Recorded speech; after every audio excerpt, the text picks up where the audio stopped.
Señor les bendiga. Quisiera compartir en esta oportunidad una enseñanza, un mensaje un poco diferente. Lo que quisiera compartir en este día es un breve, tal vez resumen o una forma de poder entender el libro de Apocalipsis.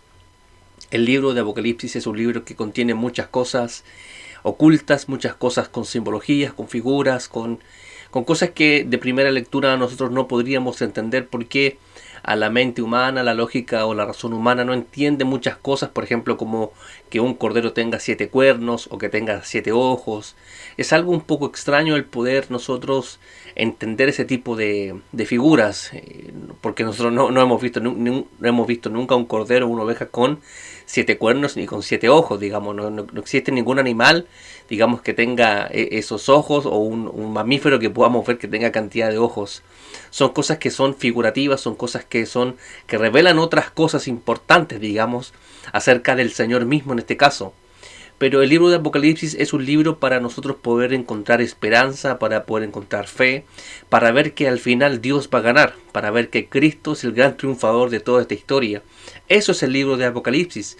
El libro de Apocalipsis es un canto a la victoria de Jesucristo sobre Satanás, sobre las cosas de las tinieblas, sobre el plan diabólico.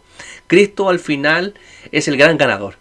Y la iglesia es redimida y salvada por Cristo. Todos los creyentes en Cristo Jesús son victoriosos juntamente con el Señor. Eso es lo que nos revela, digamos, a modo general el libro de Apocalipsis. Porque muchos se han centrado tristemente en otras formas de Apocalipsis o en otras cosas, digamos, en el 666 o en el anticristo, en la bestia, en el falso profeta. Y muchos, empiezan a ver Apocalipsis, digamos, como algo para asustar, algo para amedrentar, y no para poder entender qué es lo que realmente el Señor nos quiso mostrar con el libro de Apocalipsis. El libro de Apocalipsis es, digamos, el anticipo a la victoria, es el anticipo a la felicidad, es el anticipo al poder ver que Cristo es el triunfador y nos muestra que hace 20 siglos atrás el Señor ya revelaba a la iglesia que Él iba a ganar, que él ya iba a triunfar y que no tenemos que tener temor. Eso es el libro de Apocalipsis. El libro de Apocalipsis a nosotros nos tiene que llenar de fe, nos tiene que llenar de esperanza, nos tiene que llenar de triunfos. Tenemos que confiar de que Cristo va a ganar y que Él va a reinar por los siglos de los siglos. Eso es lo que al final nos revela Apocalipsis. Y para poder entender el libro de Apocalipsis es necesario primero haber leído toda la Biblia, porque es el último libro. Es como el último capítulo de un libro. Es imposible entender lo que va a pasar en el último capítulo si no hemos leído los capítulos anteriores. Lo mismo pasa con el libro de Dios. El libro de Apocalipsis es un libro que tiene que ser leído al último.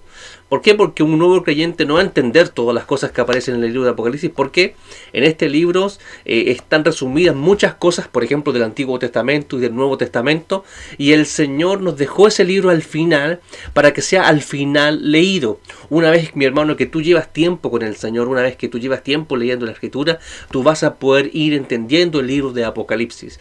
Si tú eres un cristiano nuevo que lleva meses recién convertido y vas a leer ese libro, puedes leerlo, no hay ningún problema, pero no vas a entender. No vas a entender qué es lo que el Señor quiere comunicar. Como te digo, hay muchas cosas que son figurativas, pero muchas cosas también son concretas.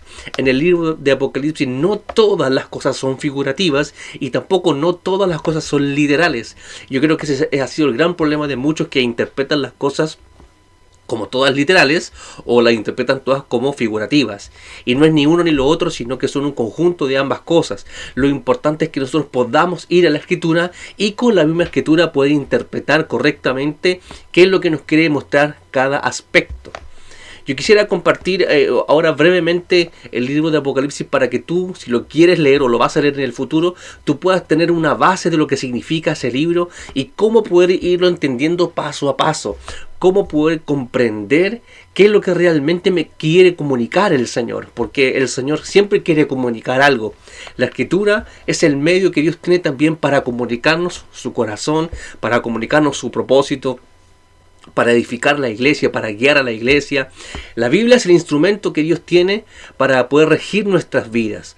Porque muchos pueden decir, Dios me habló, Dios me habló, Dios me habló. Lo que Dios te habla tiene que estar de acuerdo con la Escritura. Si no está de acuerdo con la Biblia, esa voz no viene de Dios, viene de cualquier otro lugar, pero no de Dios, porque Dios habla de acuerdo a lo que Él mismo escribió en las Escrituras. Las Escrituras se interpretan de un modo espiritual o se deben recibir de un modo espiritual. Porque la Biblia es el libro de Dios y Dios es espíritu. Así dice Juan capítulo 4, que Dios es espíritu. Uno tiene que aprender a conocer la Escritura de ese modo. No es simplemente conocer pasaje a pasaje la Escritura o conocer dónde está ubicado cada versículo bíblico y tener conocimiento bíblico. Digamos, no, el conocimiento bíblico debe ser interpretado y debe ser aplicado hacia nuestra vida espiritual. Así nosotros debemos entender Apocalipsis, cómo Dios quiere llevar todo a un plano espiritual, cómo Dios quiere siempre darnos a entender y Él quiere comunicar a nuestro espíritu, Dios quiere comunicar a nuestro hombre nuevo. Para eso es la Escritura. Por lo tanto, cuando nosotros vamos a estudiar Apocalipsis, debemos saber que Dios nos quiere bendecir. Dios nos quiere comunicar algo de su presencia, algo de su corazón, algo de Él. Los primeros versículos de Apocalipsis dice que bienaventurado el que lee y el que guarda las palabras de este libro. Así dice, me parece el versículo 3. Al principio del libro Juan nos empieza a exhortar, a motivar, a decir que bienaventurado es aquel que lee y que guarda las palabras de estas profecías porque el tiempo está cerca. Ser bienaventurado tiene que ver con una felicidad completa. La bienaventuranza o ser un bienaventurado significa yo estoy feliz, pero es una felicidad plena en todo ámbito en nuestra vida espiritual, tanto como espiritual, emocional o natural. Ese es el bienaventurado. Por lo tanto, leer Apocalipsis es de bendición si se interpreta correctamente para nuestra vida espiritual. Porque Dios lo que quiere lograr es que nosotros seamos bendecidos. Dios no gana nada dándonos esto, los que ganamos somos nosotros. Entonces, para poder dejar unas bases, digamos, del libro de Apocalipsis, digamos, como fundamento para poder entenderlo en el futuro si tú lo quieres leer, Apocalipsis se divide en 4 o 5 fases. Yo solamente voy a hablar de 4, al final voy a nombrar la quinta, pero simplemente para tener, digamos, una forma cronológica, tener una línea de tiempo para poder entender Apocalipsis. Apocalipsis es el libro que yo más he leído en la Escritura. Del Antiguo Testamento el libro que más he leído es el libro de los Salmos, pero en el Nuevo Testamento el libro que yo más he leído en toda mi vida es el libro de Apocalipsis. Lo leí incluso cuando era niño, cuando no entendía nada, cuando yo decía el Señor saca una espada de su boca y salía una espada de fierro de su boca. Cuando yo era niño entendía de esa forma Apocalipsis y no es lo que realmente quiere decirme el texto. Ahora cuando uno ha crecido puede entender qué significan esas cosas. ¿Se entiende? Entonces vamos ahora a entrar y a dejar las bases. No vamos a leer tanto Apocalipsis, no creo que lo podamos leer ahora, pero simplemente quiero comunicarte qué significa Apocalipsis o cómo poderlo ir entendiendo. Apocalipsis está dividido en 5 fases. La primera fase es las 7 iglesias. Del capítulo 1 al capítulo 3 de Apocalipsis están el mensaje a las 7 iglesias que estaban en Asia. Pablo y los apóstoles fundaron las iglesias que estaban en Asia. Eran 7 iglesias: Esmirna, Éfeso, Tiatira, Filadelfia, Laodicea, Esmirna, Pérgamo, Tiatira, Sardis. Están las 7 iglesias. Ese es el primer, digamos, la primera forma de entenderlo. Y hasta ahí, cuando todos podemos leer Apocalipsis hasta el capítulo 3, del 1 al 3, empezamos a ver que Dios comunicó un mensaje a la iglesia suya. El mensaje a las 7 iglesias es un mensaje formativo, es un mensaje también de formación, es un mensaje de motivación, también era un mensaje de corrección. Cada iglesia tenía aspectos que corregir, cada iglesia tenía cosas que mejorar. Muchas iglesias servían al Señor con amor, muchas iglesias se dedicaban y padecían persecución por causa del Señor hace 20 siglos atrás. Las 7 iglesias también revelan 7 identidades de iglesia o 7 tipos de iglesia. La iglesia de la Odisea era la iglesia que eran los tibios. ¿Recuerdan? Que no eres ni frío ni caliente, pero por cuanto eres tibio te vomitaré de mi boca. ¿Se recuerdan de la iglesia de la Odisea? Es la séptima iglesia. Pero la iglesia de Éfeso, que es la primera iglesia a la cual el Señor reprende o el Señor exhorta, esa iglesia carecía de amor hacia Él. Dice que ellos trabajaban arduamente por amor de su nombre, pero dice que abandonaste el primer amor, abandonaste el amor del principio, abandonaste el amor con que me amabas al principio. Cada iglesia que Dios o el Señor entregó un mensaje, esas iglesias eran simplemente para exhortar a las iglesias de aquel tiempo, pero también para exhortarnos a nosotros, porque así como son las 7 iglesias, también hay 7 tipos de iglesias en todo el mundo. Cada iglesia de Jesucristo es distinta en algún aspecto. Por ejemplo, la iglesia de Pérgamo o con la iglesia de Sardis eran iglesias distintas que padecían cosas distintas y cada una tenía su propio problema, pero el Señor tenía un mensaje distinto para cada una de ellas. Sin embargo, cuando Juan escribió Apocalipsis, el mensaje de las 7 iglesias también es para todos. Era intercambiable para todos, porque todos hemos pasado por diferentes etapas. Todo cristiano ha pasado de ser un cristiano frío o caliente o tibio a mejorar su estado espiritual. ¿O cuántos cristianos no hemos sido corregidos con abandonaste tu primer amor? Todos los cristianos hemos pasado por esa circunstancia. Entonces aquí vemos 7 identidades de iglesia. La primera estación para entender Apocalipsis es entender que hay un mensaje para 7 iglesias. Entonces la primera estación para entender Apocalipsis es que el Señor exhortaba a su iglesia. Cada iglesia pasaba tribulación, cada iglesia tenía una bendición y cada iglesia también Dios le entregaba una promesa distinta. Esa es la primera parte. Luego, la siguiente parte o la parte 2 es cuando nosotros vemos a Juan en el cielo y el Juan ve al Señor con un rollo en su mano, un libro. No como los libros que tenemos hoy, sino un libro sellado con 7 sellos. Así como los sellos que tenían las cartas en la antigüedad, que uno enviaba una carta y venía sellada, ¿cierto? Con el anillo de alguna persona importante o el sello de alguna empresa o de alguna localidad o el sello de alguna persona importante. Asimismo, este rollo tenía 7 sellos. El libro primeramente lo tenía Dios Padre en el trono. Dice Juan que vio a uno sentado en el trono y el que estaba sentado en el trono tenía un rollo en la mano, un rollo cerrado con 7 sellos y que nadie podía mirar ese libro, nadie podía mirar el libro, ni siquiera aún leer lo que decía el libro. Solamente el Señor podía tomar el libro de la mano del Padre. Cuando dice que el Señor tomó el libro de la mano del Padre, está diciendo que el Señor tiene la autoridad para tomar todas las cosas de Dios, porque Dios le entregó todas las cosas al Hijo. El Salmo dice así, el Salmo 2 dice, pídeme y te daré por herencia las naciones y como posesión tuya los confines de la tierra. Esa expresión tiene que ver que Dios al Hijo le entregó todas las cosas, le entregó toda autoridad, todo poder al Hijo. El mismo Señor dice, toda potestad me es dada en el cielo y en la tierra. El Señor tiene la autoridad para tomar todo lo del Padre, porque todo, toda la creación, por Él fue hecha y para Él fue hecha. Así es lo que nos dice el apóstol Pablo, que todo fue creado por medio de Él y para Él. Por lo tanto, el único que puede tomar todas las cosas de la mano del Padre es el Hijo. El ganador y triunfador en la cruz del Calvario fue el Hijo, que tiene el derecho para tomar todas las cosas. Esa es la segunda parte. El rollo del libro contiene 7 sellos. Tenemos las 7 iglesias y tenemos también los 7 sellos del libro del Cordero. Ese libro contiene información que nosotros no conocemos porque nosotros no alcanzamos a ver qué es lo que el Señor lee o dice el libro, porque no vemos en la historia que el Señor lee el libro, pero seguramente el libro contiene información que solamente el Hijo puede leer, información que solamente el Padre puede tener, información que solamente Dios puede administrar. Por ejemplo, cuando los discípulos le dijeron al Señor, Señor, restaurarás el reino de Israel en este tiempo, el Señor les dijo, no toca a vosotros saber los tiempos ni las sazones que el Padre puso en su sola potestad.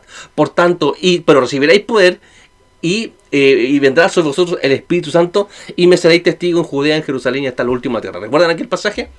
No toca a vosotros saber los tiempos ni las sazones que el Padre puso en su sola potestad. En otras palabras, el Señor privó a los discípulos de esa información, porque era información que solamente el Padre administraba.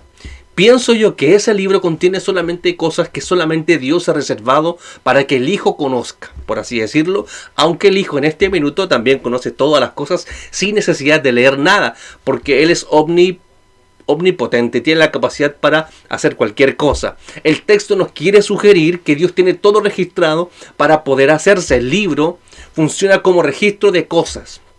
Seguramente Dios Padre escribió ese libro para que el Hijo pudiera administrar todas las cosas del tiempo del fin. Eso así se puede interpretar como información privada que solamente Dios puede accesar. Dios como autor de ese libro y el Hijo como el ejecutador de todas las cosas escritas en ese libro. ¿Por qué? Porque nadie podía mirar ese libro. Algunos dicen que ese libro es la Biblia. No, el pasaje no dice que ese libro es la Escritura. No dice ni siquiera que es la Torá o un libro profético, sino que es un libro que nadie podía mirar.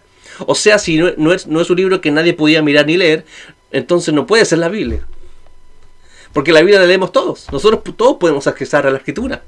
Ese libro no es la Biblia. Ese libro, pienso yo, que es un libro, digamos, de autoría divina, que solamente el divino puede accesar. Y el Padre concedió solamente a uno digno de tomar ese libro, porque no había ninguno digno. Así dice la Escritura, que no había ninguno digno de tomar ese libro. Y ese libro contiene 7 sellos. Tenemos las 7 iglesias y ahora tenemos los 7 sellos. Cuando el Señor toma el libro y empieza a desatar sus sellos, empiezan a suceder diferentes cosas. Dios, el Señor abre el primer sello y sale un caballo blanco y una persona montada en ese caballo y salió venciendo para vencer. Tenía una corona de oro en su cabeza y tenía un arco en su mano. Cada sello libera diferentes tipos de sucesos espirituales, pero también al mismo tiempo están sucediendo cosas en lo terrenal, y eso es muy importante entenderlo. Los sellos, la explicación del sello está en el libro de Mateo en el capítulo 24. Si tú comparas todas las cosas que suceden en el capítulo 6 de Apocalipsis, están sucediendo en el capítulo 24 de Apocalipsis. Apocalipsis lo revela de un modo espiritual, pero el Señor en Mateo 24 revela lo mismo, pero de un modo terrenal. Lo que va sucediendo espiritualmente va sucediendo terrenalmente acá. Por ejemplo, cuando Juan ve que se libera el caballo blanco de Apocalipsis, el primer sello, el Señor empieza a hablar que vendrán muchos en mi nombre diciendo yo soy el Cristo. Quiere decir que el primer sello es la aparición del anticristo, muchos haciéndose pasar por Cristo. ¿Se entiende? Cuando el Señor empieza a desatar los 7 sellos del libro, empiezan a suceder muchas cosas en el aspecto natural. Se liberó un caballo amarillo, un caballo bermejo, un caballo rojo, un caballo negro, y muchas de las cosas empiezan a suceder también en el libro de Mateo en el capítulo 24. Dice que vienen hambre, peste, rumores de guerra, qué sé yo, y empiezan a suceder diferentes cosas al mismo tiempo. Cada sello corresponde a un evento que va sucediendo en el aspecto terrenal. Dios desde el cielo libera los sellos y en lo terrenal va sucediendo diferentes situaciones. Los sellos del libro, lo repito, se revelan en el libro de Mateo en el capítulo 24. Cuando el Señor, por ejemplo, dice en Mateo 24 que el sol no dará su resplandor y la luna se convertirá en sangre. Así dice en Mateo 24 que las potencias de los cielos serán conmovidas. Las potencias de los cielos serán conmovidas significa que van a haber eventos astronómicos. Este último tiempo han habido muchos eventos astronómicos, han habido eclipses lunares, solares, han pasado muchas cosas a nivel, digamos, astronómicos. Lo mismo va a suceder, digamos, en el aspecto espiritual. Cuando tú lees el sexto sello, dice exactamente eso mismo. Vamos a leer el sexto sello de Apocalipsis para que podamos entender que sucede exactamente lo que dice Mateo 24. Dice así, Apocalipsis 6:12, dice: miré cuando abrió el sexto sello, y aquí hubo un gran terremoto, y el sol se puso negro como tela de silicio, y la luna se volvió toda como sangre. Así dice Apocalipsis 6:12. Vamos ahora a ver en el libro de Mateo, en el capítulo 24, exactamente el mismo pasaje, pero mirado o aplicado el Señor desde un punto de vista terrenal. Dice así Mateo 24, versículo 29. El Señor hablando acá, hablando de los tiempos del fin. Dice: e inmediatamente después de la tribulación de aquellos días, el sol se oscurecerá y la luna no dará su resplandor, y las estrellas del cielo, y las estrellas caerán del cielo, y las potencias de los cielos serán conmovidas. El Señor hablando de un aspecto humano o terrenal del que nosotros podemos ver, pero acá el capítulo 6, en el libro de Apocalipsis, dice de esta manera, desde un punto de vista espiritual. Dice así: miré cuando abrió el sexto sello, y aquí hubo un gran terremoto, el sol se puso negro como tela de silicio, y la luna se volvió toda como sangre, y las estrellas del cielo cayeron sobre la tierra, como la higuera deja caer sus higos cuando es sacudida por un fuerte viento. ¿Se entiende? Entonces, en los sellos del libro, Juan ve que el Señor en el cielo empieza a desatar los sellos, ve señales celestiales, ve caballos que salen corriendo, los seres vivientes empiezan a explicar a Juan qué significaban esos jinetes o lo que iba sucediendo, pero acá el Señor en Mateo 24 entrega la revelación aplicada en el aspecto visible natural en el que nosotros podemos entender. Sale el caballo amarillo y empiezan a suceder, digamos, enfermedades, tribulaciones, pestes, enfermedades, digamos, pandemias, como las que hemos vivido, digamos. Entonces Mateo 24 lo explica de un modo natural, pero el Señor en Apocalipsis 6 está revelando todo esto de un aspecto espiritual. Quiere decir que cuando vayan sucediendo cosas en lo espiritual, en lo terrenal van a ir sucediendo cosas al mismo tiempo, son simultáneas.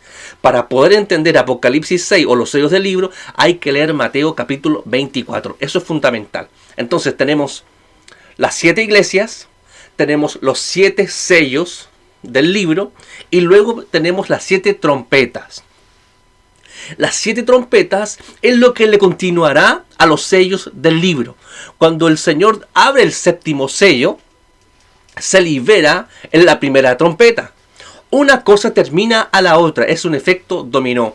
Cuando el Señor entregó el mensaje a las 7 iglesias, ahora el Señor a Juan le revela los 7 sellos del libro. ¿Se entiende? Cada cosa en su orden. El Señor no hace las cosas al azar o espontáneamente, o el Señor, digamos, improvisando las cosas. Por ejemplo, el Génesis capítulo 1 nos revela exactamente esto mismo, que cada día Dios tenía una cosa que hacer. En el sexto día cuando Dios creó al hombre a su imagen. Y en el 7º Dios descansó. Quiere decir que Dios hace las cosas en 7º. Cuando Dios termina en 7º, comienza otra vez. Es el reinicio de Dios para hacer algo distinto. Entonces tenemos el mensaje a las 7 iglesias. Tenemos los 7 sellos que corresponden a la tribulación. Y tenemos luego las 7 trompetas. Las 7 trompetas será el periodo de trato para Israel, para que Israel se convierta al Señor. Porque en este minuto Israel no se ha convertido al Señor. Muchos judíos han creído en el Señor, muchos israelitas creen en el Señor, pero no todos. Porque algunos están esperando al Mesías que ya vino, pero ellos piensan que todavía va a venir. Y ese Mesías que va a venir es el anticristo. Una persona haciéndose pasar por el Mesías, pero que no será el Mesías, sino el mismísimo hijo del diablo. Ese es el anticristo, una persona totalmente sanguinaria, va a ser una persona seguramente que va a dominar en el aspecto político, que va a tener inteligencia para manejar las masas, digamos. Va a ser una persona totalmente inteligente, la cual va a poder, digamos, liderar y poder negociar con todos los países del Medio Oriente para hacerse, digamos, para mostrarse como el Mesías, pero simplemente va a ser una persona ungida por el mismo diablo para engañar a las naciones, porque la estrategia del diablo es siempre la misma. Desde el Génesis el diablo ocupó el engaño y ocupará el engaño hasta el último día de su vida, hasta el último día de su plan perverso. Él ejecutará con mentiras y este anticristo mentirá haciéndose pasar por el Mesías. Entonces, luego que hayan terminado el periodo de los sellos, el periodo de los sellos es el periodo de tribulación para la iglesia. Y no hay un periodo de tribulación establecido, no hay un tiempo establecido. Cuando leemos los sellos no sabemos cuánto va a durar la tribulación. La tribulación comienza cuando se libera el primer sello del libro. Ahí comienza la tribulación para la iglesia. Quiero decir, la iglesia pasará por tribulación. Toda la escritura nos habla que la iglesia pasa por tribulación. Aún los hermanos de la primera iglesia fueron perseguidos y atribulados. La misma iglesia, me parece que la iglesia de Esmirna es una iglesia que iba a padecer tribulación. Vas a ser atribulada por 10 días. O sea, vas a vivir tribulación. Vas a pasar, digamos, por tribulación. ¿Por qué, mi hermano? Porque la tribulación a nosotros nos hace buscar a Dios.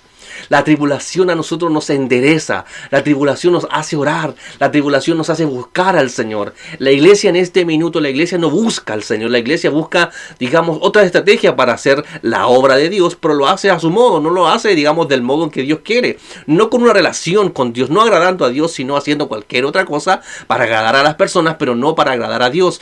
Por lo tanto, nosotros cuando pasamos tribulación, lo que hacemos nosotros es buscar a Dios. Es lo que le pasó a Jonás en el vientre de aquel gran pez que estando atribulado y estando dentro del estómago de un gran pez, ahí se puso a clamar y a orar a Jehová. Entonces, cuando nosotros estamos sumergidos, ¿cierto?, en esta tribulación, esta gran tribulación que viene para la iglesia mundial, la iglesia va a empezar a buscar al Señor. Siempre la tribulación genera en nosotros un peso de gloria. La tribulación genera en nosotros un cada vez y más excelente y eterno peso de gloria. Cuando nosotros demos el peso que Dios quiere espiritualmente, el Señor viene a buscarnos a nosotros. Así como el Señor terminó al hombre y lo terminó y lo plantó en el huerto en el sexto día, Dios también a nosotros nos vendrá a buscar en el sexto sello. Cuando nosotros veamos que están sucediendo eventos astronómicos, vemos que el sol ya no está brillando como antes y la luna está toda roja como sangre. No sé si han visto la luna roja. Es exactamente lo que va a suceder cuando el Señor venga. La primera señal de la tribulación será cuando aparezca el anticristo a nivel mundial. Y salió venciendo y para vencer, imitando al Señor. El gran vencedor es el Señor, pero el anticristo imita al Señor. Tiene una corona de oro en su cabeza que imita el reinado del Señor y va en un caballo blanco que representa también la paz y también la guerra. El caballo siempre fue un animal que fue para la guerra. Que sea blanco significa que representa la paz, pero una paz humana, no una paz, digamos, que da el Señor, como el Señor dice que Él nos da de su paz, no como el mundo la da, sino como yo la doy. En el mundo tendréis aflicción, pero no temáis, yo he vencido al mundo. En mí tendréis paz. En el mundo no da la paz que yo doy, porque es otra paz. ¿Se entiende?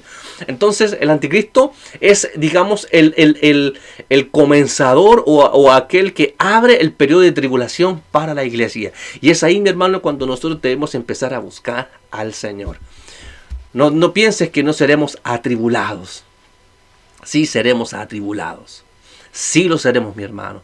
Yo te lo digo en el nombre del Señor. Pasaremos por tribulación y veremos cómo muchas cosas empiezan a suceder en el mundo entero. Ya tú puedes ver qué cosas pasan en el mundo. Ya tú puedes ver que todas las cosas están preparando para el tiempo del fin. Tú debes estar alineado con el Señor. Tú debes estar alineada con el Señor. ¿Se entiende? Entonces, tenemos Apocalipsis 7 iglesias, última vez. Tenemos los 7 sellos que corresponden a la tribulación de la iglesia. Y el Señor nos viene a buscar en el sexto sello, porque en el séptimo nosotros tenemos que descansar. Dios descansa el trabajo para la iglesia, porque Dios entra en el séptimo. ¿Se entiende? Así como Dios descansó en el séptimo día de la creación, Dios también nos hará descansar y Él reposará de la tribulación para la iglesia en el séptimo sello. ¿Se entiende? Lo mismo pasará ahora con las 7 trompetas. Las 7 trompetas es el periodo de trato para Israel, porque Israel conocerá que ese Mesías no es su Mesías, sino que el Mesías es el Señor Jesús, pero ellos no lo saben. Pero en ese tiempo lo van a saber. Cuando vean que la iglesia fue arrebatada al cielo, Israel ahora comenzará a creer que el Mesías es el Señor Jesús. Ellos no entienden en este minuto que Jesucristo es el Mesías, pero lo entenderán en ese tiempo. Cuando mucha gente desaparezca de este mundo, cuando seamos arrebatados al cielo, Israel se esforzará y ahora conocerá quién fue el que vino a verlo hace 20 siglos, que fue el Señor Jesús. Pero no creyeron, pero ahora creerán. Creerán cuando el Señor levante a 2 personas o a 2 ungidos, que ellos comenzarán a predicar para Israel y para el mundo entero. ¿Por qué para el mundo entero? Porque ahora con el internet nosotros tenemos la posibilidad de escuchar un mensaje o de ver cualquier situación a distancia. Podemos creer y escuchar un mensaje a distancia. Entonces, estos 2 testigos que yo pienso, esta es mi interpretación, pienso que estos 2 testigos serán 2 personas ungidas, las cuales represente uno al profeta Elías y otro a Moisés, uno que sea gentil y uno que sea netamente judío. Por ejemplo, Moisés administró, digamos, el liderazgo exclusivamente para Israel, pero Elías fue un profeta que sirvió a Dios para Israel también, pero Elías también hizo milagros a gente extranjera. ¿Se entiende? Pienso yo que los 2 ungidos en el tiempo del fin será una persona que sea judía y una persona que sea gentil para que haya, digamos, la completación, así como la iglesia, digamos, la iglesia que era israelita con la iglesia que es, digamos, gentil. ¿Se entiende? Esa es una interpretación personal. No quiere decir que eso sea así, pero pienso que será así para que exista unidad en el cuerpo de Cristo. ¿Se entiende? Entonces, estos dos testigos predicarán para que Israel se convierta al Señor. Y estos dos testigos serán personas muy ungidas delante del Señor, personas capaces que puedan hacer las señales que hizo Elías y que hizo Moisés. ¿Por qué? Porque Israel tiene que creer. Israel conoce bien quién es Moisés y conoce muy bien también quién es Elías. Entonces, para que Israel pueda creer en Cristo, tiene que mostrarse las señales de que Dios está con aquellos varones y que están predicando a Cristo. Espiritualmente, un ángel le dice al apóstol Juan: ve y profetiza sobre pueblos, lenguas y tribus y naciones. ¿Por qué? Porque todavía queda mucho pueblo que salvar, todavía hay que profetizar sobre gente. Juan come el libro, pero Juan está en el cielo. Los que predican y aplican esa palabra eran los dos testigos, que es una representación de Juan que está en el cielo. ¿Se entiende? Entonces, cuando los dos testigos empiezan a predicar, Israel se empieza a convertir. La predicación de los dos testigos dura 3 años y medio. El ministerio que Dios le entregó de predicación del evangelio a estos dos testigos será de 3 años y medio. Ahí recién comienzan los 7 años. Las 7 trompetas dan inicio a los 7 años. 7 años que muchos interpretan de mala manera, pero los 7 años comienzan cuando la predicación de los dos testigos comienza a darse en Israel y también para el mundo entero. El ministerio, repito, de estos dos testigos será de 3 años y medio. Eso es lo que nos dice la Escritura, que ellos predicarán por 42 meses o por 1260 días. Entonces, cuando esta predicación haya acabado, se levantará el anticristo, que ya estará gobernando en el mundo entero, irá y matará a los dos testigos. Estos dos testigos estarán en la plaza, que en sentido espiritual es Sodoma de Egipto, que en el fondo es donde crucificaron al Señor, o sea, en Israel. Allá morirán los dos testigos. Y ellos estarán muertos por 3 días, pero luego el Señor los resucitará y los ascenderá al cielo. Y todo Israel verá la predicación y verá, digamos, lo que sucederá con los dos testigos y creerán y se convertirán al Señor. Luego vemos en el capítulo 12 de Apocalipsis que ahí vemos a Israel encinta de Cristo. Vemos que Cristo se empezó a formar en Israel, pero huyó al desierto. El desierto es el lugar de trato de Dios para con Israel. Los trató en el desierto para que ellos entraran a la tierra que fluye leche y miel, pero no entendieron. Pero ahora sí, porque ya tendrán a Cristo en sus corazones. He aquí, dice el profeta: hago un nuevo pacto con la casa de Israel y pondré mis leyes en sus corazones. ¿Se entiende? Ese nuevo pacto es el nuevo pacto en Cristo. Ellos entonces se convertirán a Cristo por la predicación de los dos testigos y serán tratados en el desierto. El desierto es un sentido espiritual para mostrar que Dios va a empezar a tratar a su pueblo. Dios empezará a formar a Cristo en ellos. El apóstol Pablo dice: hijitos, por quienes vuelva a sufrir dolores de parto hasta que Cristo sea formado en vosotros. Cuando el Señor va a formar a Israel en el desierto, en el periodo de trato, allí Israel empezará a esforzarse y a tener fe en el tiempo del fin. Las 7 trompetas, que comienza cuando termina el último sello, ahí comienza el trato para Israel. Pablo dice que ha desechado Dios a su pueblo. No, en ninguna manera. Pero luego dice que cuando se haya completado la plenitud de los gentiles, digamos, culminará con la obra con Israel. Las 7 trompetas, digo trompetas porque Israel tiene la fiesta de las trompetas. Israel conoce bien qué son las trompetas. Las trompetas en Apocalipsis, sobre todo en el periodo de las trompetas, tiene que ver con el llamamiento. Las trompetas tienen que ver con sonido de llamamiento, de alarma, de preparación para la guerra, para arrepentimiento, para adoración. Eran 4 tipos de sonido que existía en Israel. Inclusive tiene la fiesta de las trompetas. Entonces, las trompetas es algo netamente dedicado para Israel. Los sellos del libro es un trato netamente para la iglesia, pero las trompetas es un trato netamente para Israel, para que Israel se convierta al Señor. Entonces Israel estará confiando en Cristo, pero el anticristo reinando en el mundo entero. ¿Se entiende? Y es ahí cuando comienza la disputa en Israel, digamos la disputa de Israel con el anticristo y el gobierno del anticristo. Y ahí Israel tiene que resistir hasta que el Señor haga lo suyo. Cuando haya llegado la séptima trompeta, es ahí cuando comenzará el periodo del fin para la humanidad.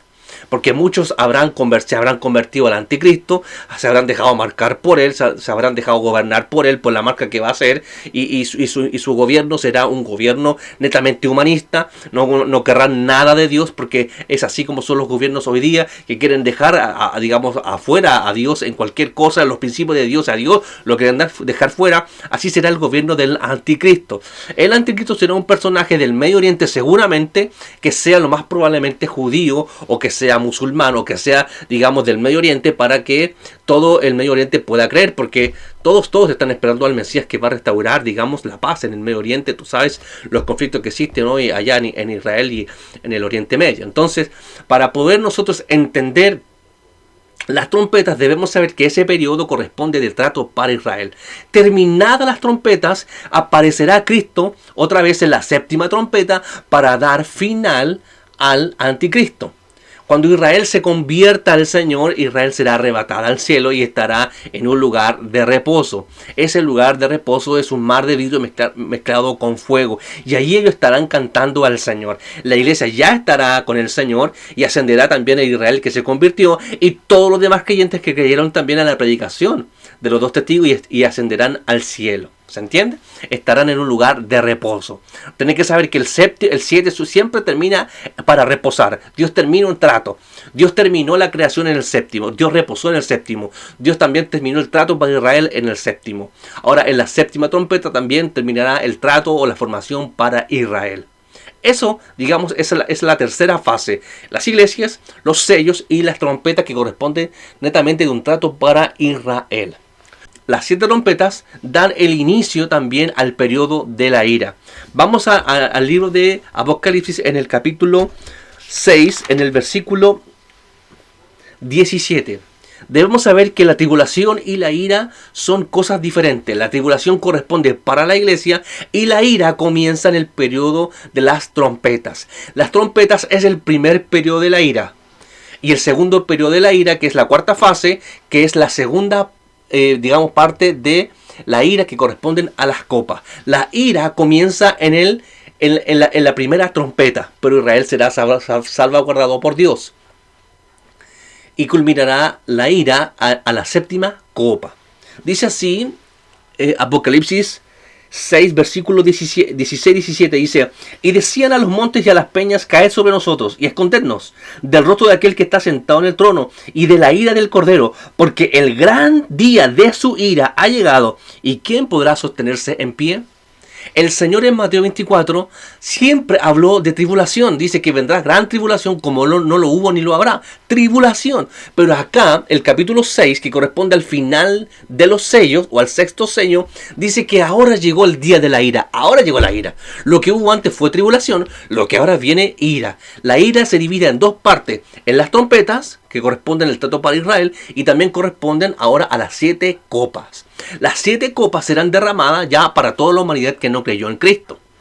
La última oportunidad será cuando los dos testigos prediquen en Israel y para el mundo entero. Será la última oportunidad para los humanos, para las personas, arrepentirse y creer en el Evangelio. Será la última oportunidad, porque la iglesia ya no va a estar predicando, sino solamente 2 personas. Y esas 2 personas tendrán un trabajo arduo que hacer durante 3 años y medio para predicar en Israel y para el mundo entero. Ahí comenzará la ira, cuando comienzan las trompetas. Cuando terminan las trompetas, termina el primer periodo de la ira y comienza el segundo periodo de la ira, que es cuando realmente es la consumación de la ira de Dios. Vamos al capítulo 15 de Apocalipsis.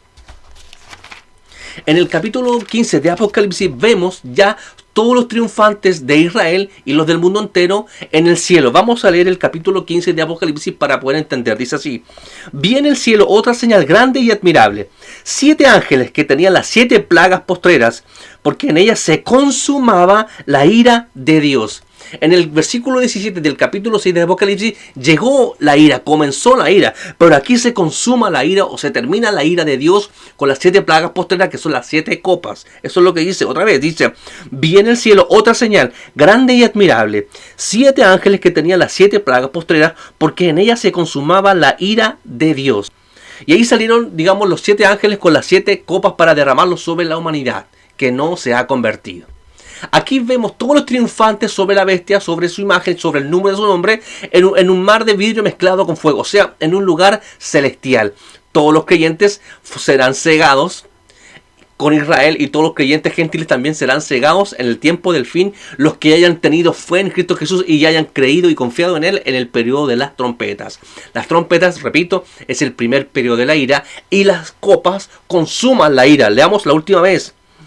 Los 7 ángeles que tenían las 7 plagas posteras, porque en ellas se consumaba la ira de Dios. O sea, ahí termina la ira.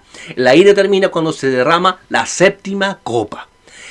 Las copas se derraman en un aspecto espiritual, pero las copas también se van a derramar o se graficarán en aspectos terrenales o en aspectos, digamos, que nosotros podemos ver. En este caso nosotros no estaremos acá, pero las personas que no se hayan convertido, sino los que se hayan dejado marcar por el anticristo, padecerán la ira del Cordero, que se consuman con las 7 copas. Las 7 copas será el final para la humanidad. Porque será, digamos, como el Señor va a dejar caer, digamos, el juicio, y dejará caer su mano sobre toda la humanidad que no se ha querido arrepentir de sus pecados ni de sus maldades. Puedes ver tú cómo está en este minuto.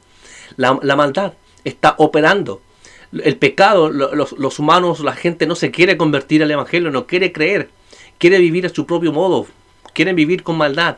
Quieren vivir en corrupción. Quieren vivir en muerte. No se quieren arrepentir de sus obras. Y Dios es justo, mi hermano. Dios es justo. Dios da oportunidad. Cada año son 365 oportunidades para cambiar. 365 días tiene cada año. Y cada día de cada año es una oportunidad para cambiar. Es una oportunidad para creer. Sigamos predicando el Evangelio, mi hermano, hasta que el Señor venga. Prediquemos el Evangelio hasta que Él venga. Dijo el Señor en Mateo 24, y será predicado el Evangelio del Reino a todas las naciones, y entonces vendrá el fin. Prediquemos el Evangelio para que el Señor venga lo antes posible, mi hermano. El Señor vendrá dando las señales. La primera señal de su advenimiento será cuando el anticristo aparezca en el Medio Oriente, mostrándose como el Mesías verdadero. Pero sabremos que no es el verdadero. No es el verdadero. El verdadero ya es uno. Apocalipsis dice, he aquí el amén, el verdadero, el fiel y el verdadero. El verdadero es uno solo, se llama Jesucristo. No hay más Mesías, no hay más héroe. El único héroe es el Señor. ¿Se entiende? Entonces la primera fase es las iglesias. La segunda fase son los sellos del libro, que corresponden a la tribulación de las iglesias. Vean que los sellos continúan a la iglesia. Las trompetas es el primer periodo de la ira, y le continúa y se consuma la ira con las 7 copas. Las 7 copas, digamos, es la parte final de la ira de Dios sobre la humanidad. Y mucha gente morirá y pasarán muchas cosas, digamos, extraordinarias en la naturaleza, en el mundo entero. Nosotros ya no estaremos en ese periodo. Y el periodo quinto, al final, para entender Apocalipsis, la quinta parte es cuando ya viene el fin de todas las cosas.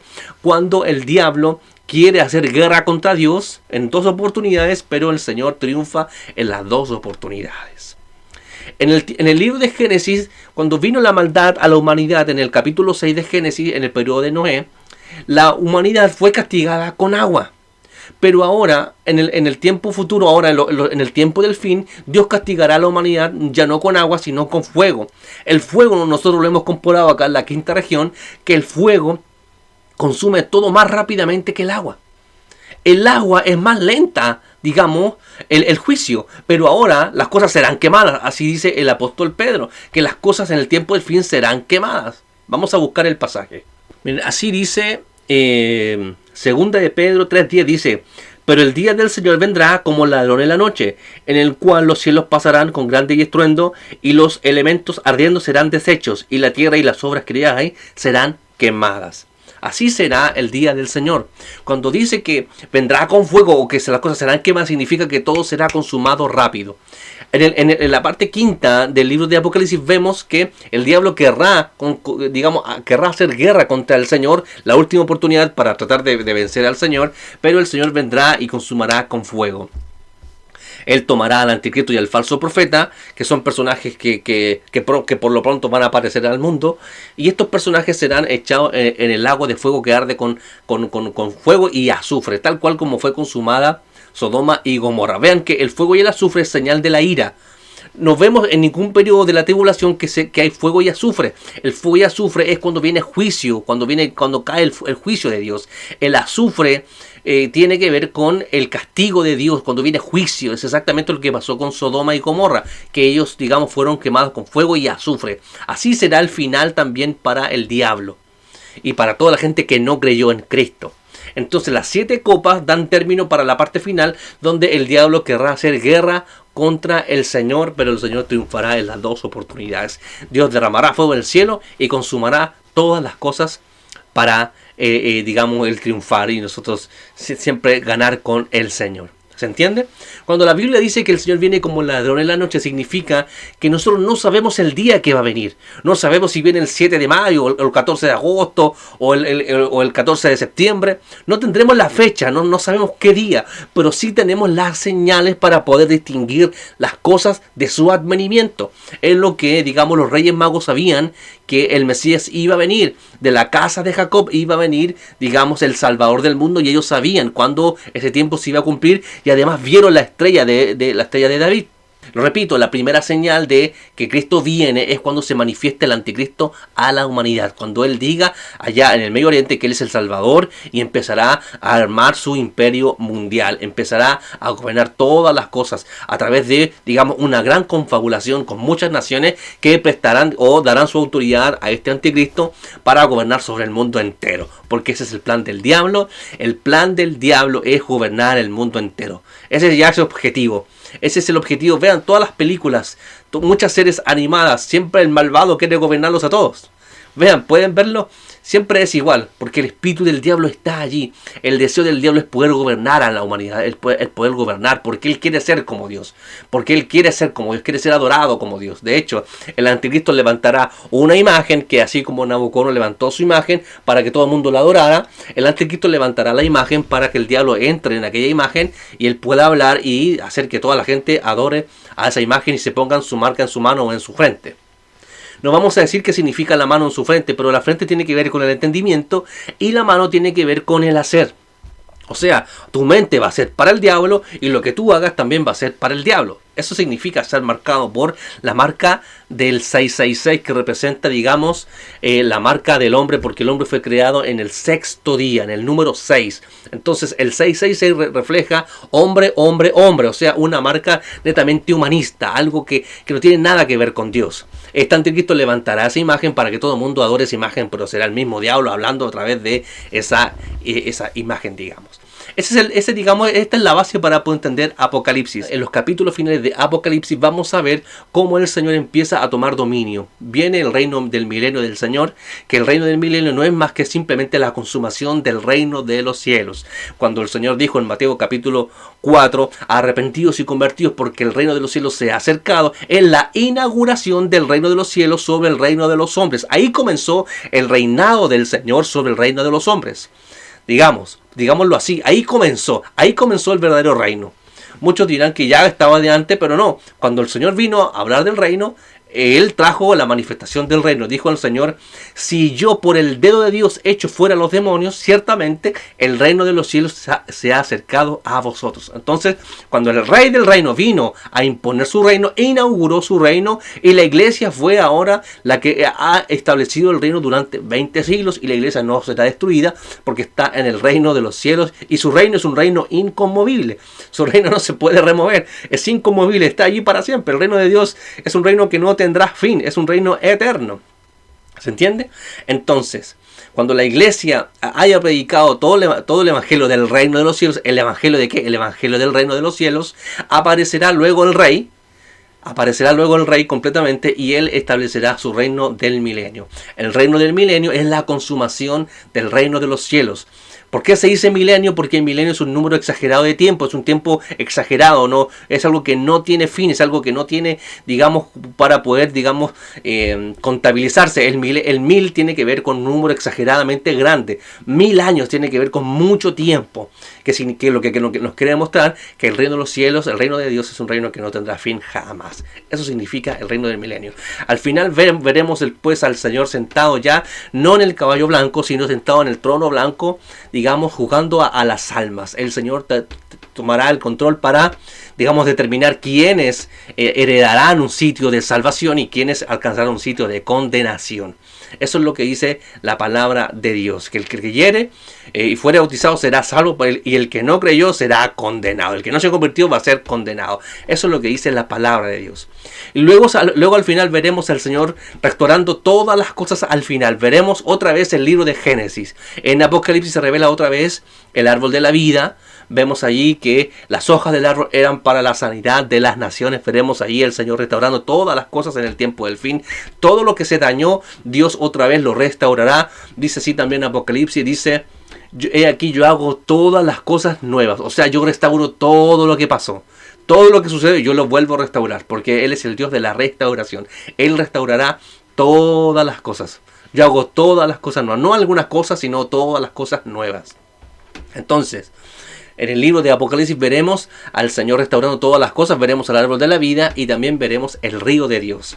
En el libro de Génesis este río se repartía en 4, por ahora vamos a ver solamente un solo río de Dios, que es el río del Espíritu Santo, un río cristalino. Dice así el apóstol Juan, dice: después vi un río cristalino que salía del trono de Dios y del Cordero, y a uno y otro lado estaba el árbol de la vida. Así dice el libro de Apocalipsis. Entonces veremos todas las cosas otra vez retornando como Dios las había hecho al original, pero restauradas aún mejores, porque seremos glorificados. Tendremos nosotros la gloria del Señor, porque la Nueva Jerusalén, la esposa del Cordero que se comprometió con el Señor en ese periodo, esa iglesia tendrá la gloria de Dios.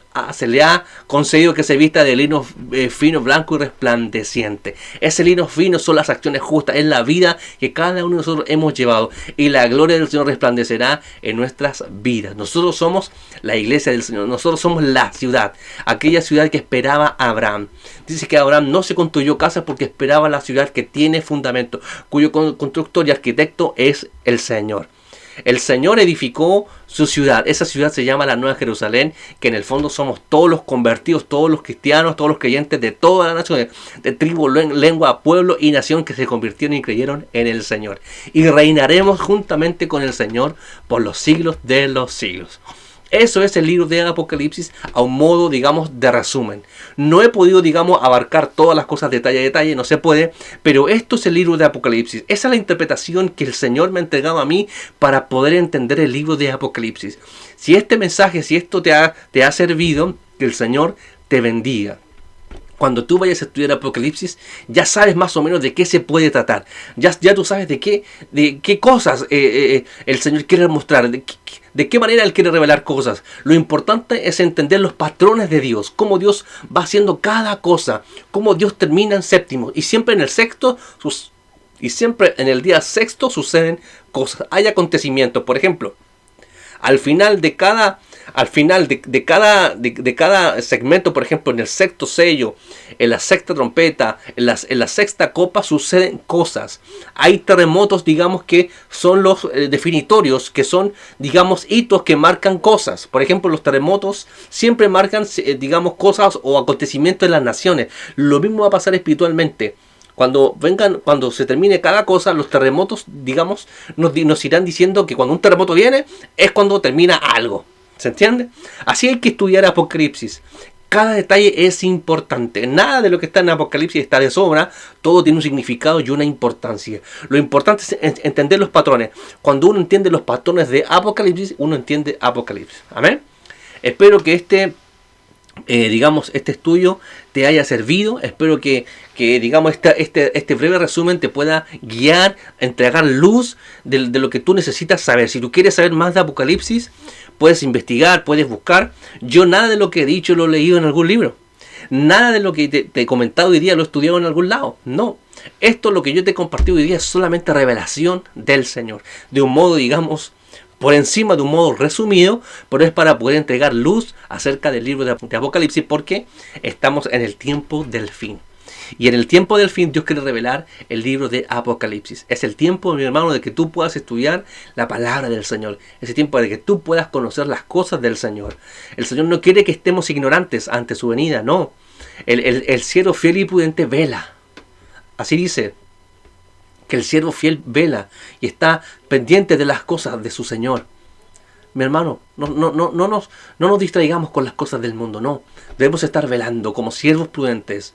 Velemos para que no nos dejemos minar nuestra casa. Así dice Mateo 24. No, porque dice, si el padre de familia supiera a qué hora ha de venir el ladrón, velaría y no dejaría minar su casa. Así dice Mateo capítulo 24. En el contexto de las señales del fin. ¿Se entiende? En el contexto del final de las cosas, el Señor nos dice, velen, estén atentos. El Señor viene como el ladrón en la noche, sí, no nos va a decir el día, pero sí nos va a decir cuándo viene, sobre todo los que estamos velando. Dice la palabra del Señor que no hará nada el Señor Jehová sin que lo anuncie primero a sus siervos los profetas. Los profetas somos los siervos del Señor que entregamos luz a la iglesia del Señor. Amén. Espero que esta palabra te haya bendecido. Espero que lo que haya compartido acá te edifique, que no te distraiga, que no te saque, mi hermano. Esto es algo secundario en la vida del cristiano. Lo repito, esto es algo secundario. Lo más importante es la vida del reino. Que tú vivas a Cristo Jesús y prediques el Evangelio hasta que el día que Él venga. El conocer esto es secundario. La escatología es algo secundario. Si tú vives una vida íntegra para el Señor, da lo mismo si el Señor viene antes o durante o después de la tribulación. El que vive a Cristo no le importa qué día viene, simplemente vive a Cristo, sin importar lo que esté sucediendo en el mundo.